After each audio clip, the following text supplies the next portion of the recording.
a day. Like my training in 2016, looking back on it, it was just nuts. And give me an example. When you say nuts, give me an example.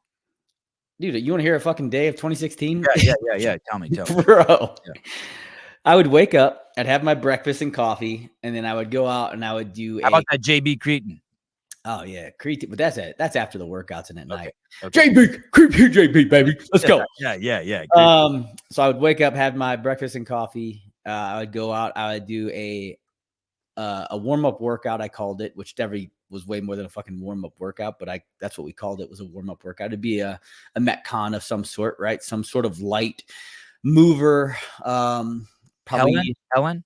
No, like not. I didn't stick to fucking. I never really did the. I'm just thinking not that workout in particular, but something along that. Yeah, it probably something with running and kettlebell swings and definitely some cardio or some sort of monostructural element in it, with then adding in gymnastics movements or a sled push, something like nothing too crazy technical that wouldn't hurt. Like no heavy barbells. You try to typically stick to lighter barbells if you're going to go barbells, things like that.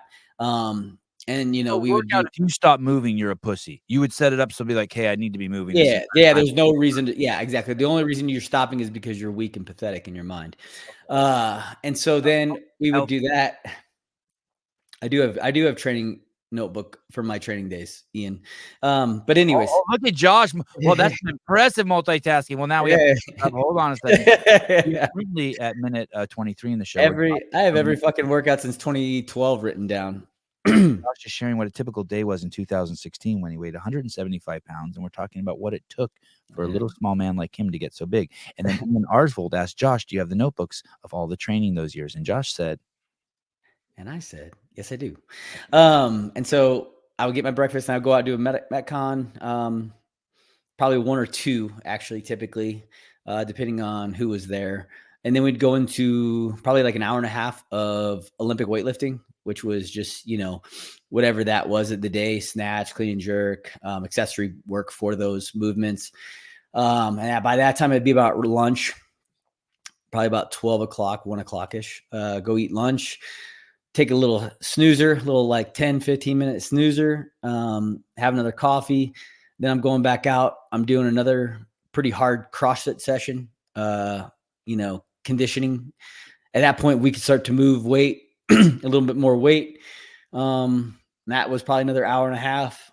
Then I would go into a monostructural only workout at the end of the day. So I would end with another just straight hour of about an hour of cardio, which was running, swimming, biking, rowing, one of those 3 or 4 elements. So it was fucking gnarly, man. And then how long did you maintain that? Was that like 3 months prior to the games, or that was like? Dude, that was from the moment the games ended, because I didn't. So in 15, right, was the year I didn't make it.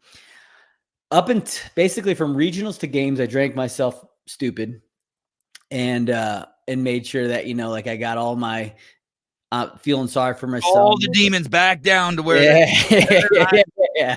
Sometimes Josh wouldn't let that. That just meant drink more. Push them deep. Push those demons deep, and so until the games. I worked out a little bit, but not much. But then once the games were over, it was like, wait. So seriously, you didn't make the regionals?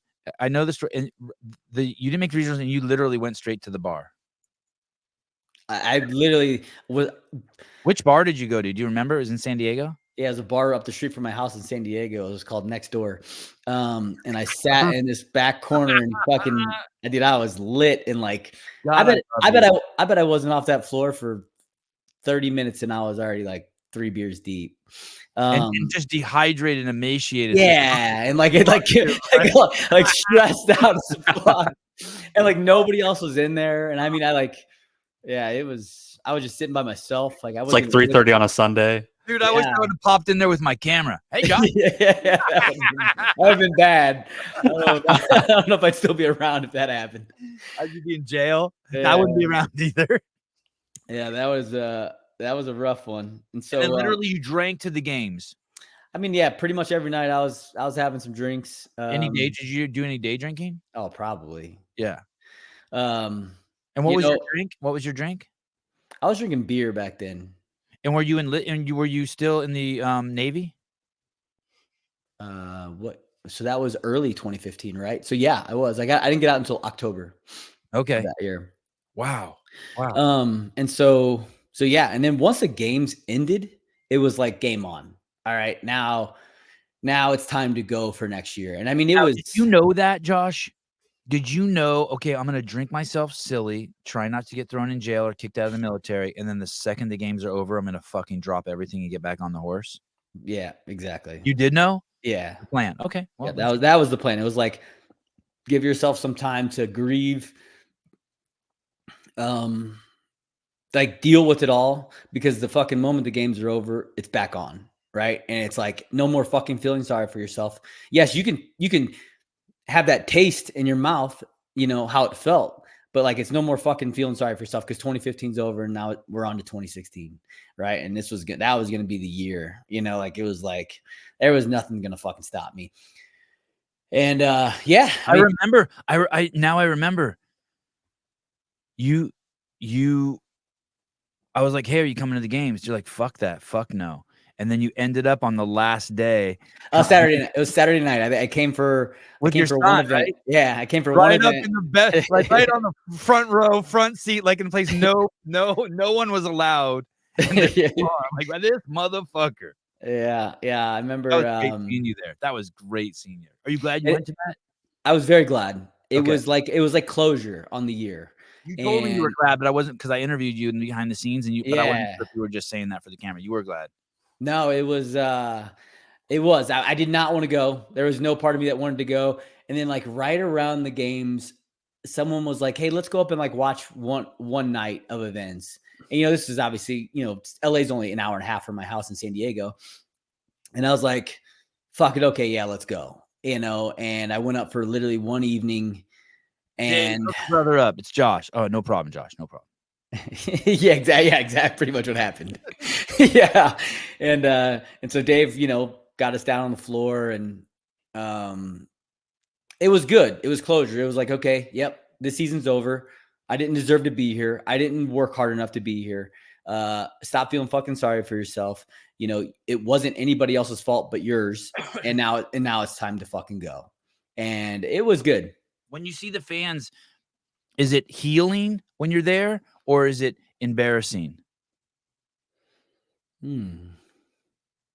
Because I think people think it's gonna be embarrassing, but then I think it ends up being healing. Like, I think with Jason Hopper, didn't make the second cut or some shit at the games this last year. I think he probably thought it was gonna be embarrassing, but then when he was walking around, people were just loving on him. Yeah, that's the great part about CrossFit too. The fans are so good to us. They definitely spoil us. They definitely cheer for you when you're at your weakest moments, which is unlike any other sport. And so it's really cool. Like, if Tyson throws an interception, Tyson Bagent or a quarterback, everyone's like, "You fucking suck!" Exactly. Yes.